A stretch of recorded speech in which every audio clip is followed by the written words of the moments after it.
Hey, welcome guys. In this video I'm doing a review of the Samsung Galaxy S10 Plus. So it's in the size range of the Galaxy Note series, so it's a larger screen cell phone. But for its size, it's surprisingly light. Samsung wanted to push the boundary even further than last year's S9 line of phones by making the bezels even smaller. Pair that with the phone size and it feels like you have a mini tablet in your hand with the screen measuring at a whopping 6.4 inches.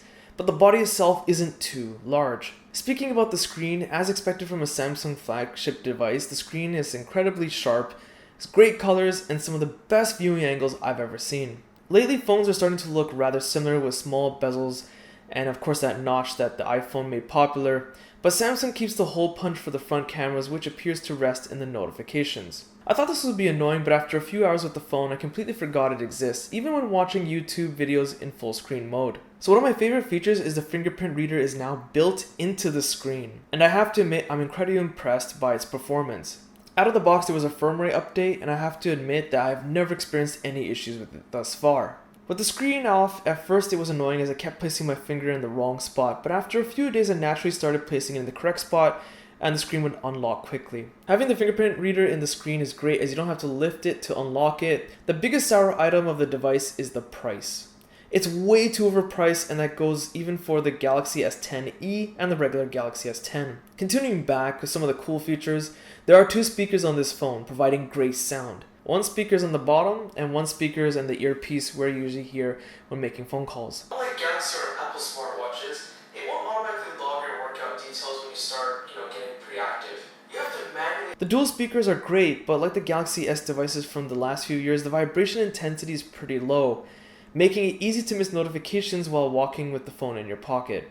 On the bottom is USB-C port and yes, a 3.5mm jack, so people like me that still rely on the auxiliary port for listening to music in their car can say thanks Samsung for thinking about us. On the left is a volume rocker and just beneath it is the Bixby button. Finally, you can remap the Bixby button to another app except for other voice assistants like Google Assistant, even though Google Assistant is accessible everywhere else on the device including voice commands, which is kind of weird. On the top is a SIM card tray with the secondary tray for micro SD card slots. Now certain international models like my own that are unlocked use a micro SD card slot as a secondary SIM card slot if you want to have dual phone numbers. You might never need the micro SD card slot as base storage starts at a whopping 128 gigs. To put that into perspective, that's in the same entry level as a MacBook Air. Yeah, a cell phone has caught up to a laptop storage space. And often what almost all reviewers forget when reviewing a cell phone is the call quality. It's just average, but one thing I noticed is when resting it on my shoulder, the screen turns on rather easy, which is strange. I've never had this issue with any previous Galaxy S or Galaxy Note device. On the right is just the power button, but it's placed oddly high. It's not easy to reach. Switching over to the back is where the heart rate sensor that works with services like Samsung Health, an app all about promoting good health and friendly competition with some of your contacts. The iris scanner has been removed, surprisingly, and the closest thing to it is face recognition, a security feature that Android made popular, then Apple, and then it seems to come and go between different versions of Android. So the camera situation is rather interesting, as you have three lenses on the back, a 12-megapixel wide-angle lens, a 12-megapixel telephoto lens, and a 16-megapixel ultra-wide lens. Going from the default lens to the ultra-wide brings some rather unique shots and improves a lot of the cropping issues of taking pictures in cramped places. The telephoto lens allows for 2 times zoom without sacrificing quality. Of course, there's digital zoom up to 10x. The default photo setting has decent quality, although what I find weird is that a lot of the color pop is lacking from traditional Galaxy S devices. A lot of other people have said they notice vibrant colors in photo and video, but I don't. I find it to be rather dull, which is surprising and a little bit disappointing. There are a bunch of other features like uploading instantly to Instagram, slow motion mode, live focus which tries to give a digital bokeh effect, which works okay but obviously can't match real lens quality. Switching over to video, you can record at 4K 60 frames a second with some pretty good quality, again just some dull looking colors though.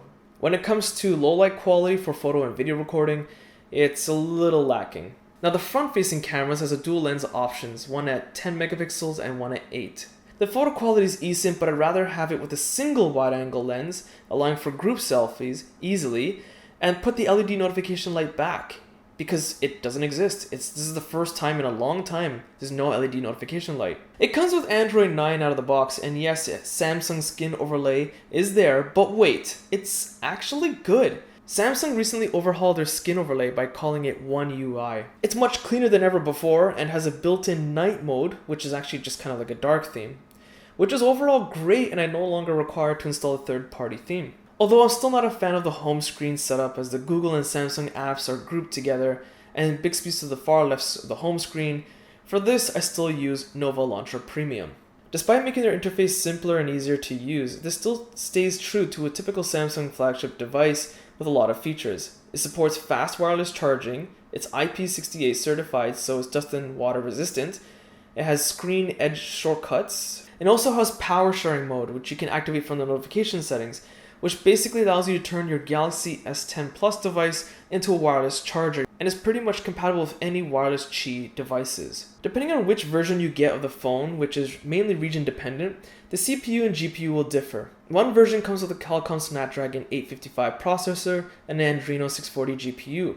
The other version comes with the Exynos 9820 octa-core processor and a Mali G76 GPU.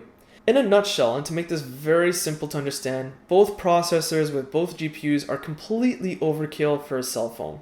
So an interesting thing to know about the RAM, the 128 and 512 gig storage versions come with 8 gigs of RAM, whereas the 1 terabyte storage version comes with 12 gigs of RAM. And that sounds amazing, but actually that's a bad thing. You see, having too much RAM means a lot more apps can be open in the background, and that means more battery drainage. I don't see why we need 8 gigs. In fact, even 4 gigs is more than enough for a cell phone.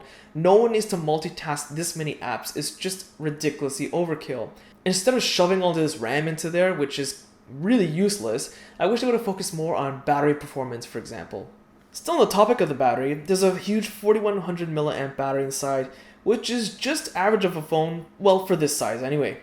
The battery may sound large, but it's still using a lot of those background apps and processes because it has too much RAM, which, as I mentioned, is a bad thing.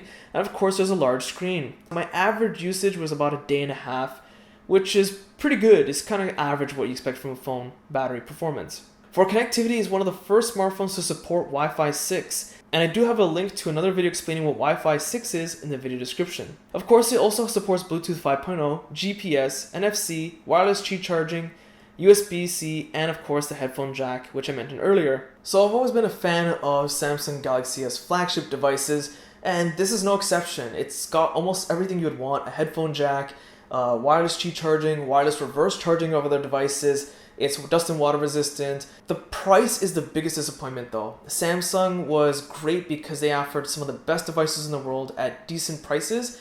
Now they're trying to copy Apple and iPhone pricing, and it doesn't work well. Because of that huge price tag, you might be better off looking elsewhere. If you can afford it, this is definitely a device worth checking out. So I hope you guys found this video useful. Be sure to check out my social links in the video description. Hit that like button, it does help. Subscribe, and thanks for watching.